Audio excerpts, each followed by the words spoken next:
सो hey guys, तो चलो आज अनबॉक्स करते हैं ये poke sticks. Oh my God, कितनी ज़्यादा क्यूट है ये। मैं इसको कब से ख़रीदने की कोशिश कर रही थी पर मुझे मिल ही नहीं रही थी, पर आज फाइनली मुझे मिल गई हैं।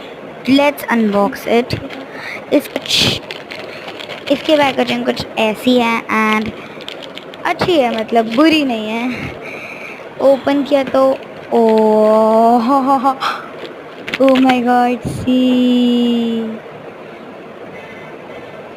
ये ना एक चॉकलेट था एंड इसके अंदर वेफर था। वेफर ऊपर चॉकलेट कोटेड था and it was very tasty and good looking and ये काफ़ी टेस्टी था खाने में। मतलब मुझे तो काफ़ी अच्छा लगा खाने में एंड मुझे पता नहीं क्यों कुछ तो याद आ रहा था इसको देख के, पर टेस्टी काफ़ी था। मैंने ना ये एंड गाइस, ये मैंने मेरे भाई को भी टेस्ट कराया, उसको तो काफ़ी अच्छा लगा। मैंने मेरी बहन को भी टेस्ट कराया एंड उसका रिएक्शन कुछ ऐसा था। उसको भी काफ़ी पसंद आया, मुझे भी काफ़ी पसंद आया। इसका rate only and only 60 rupees है भाई।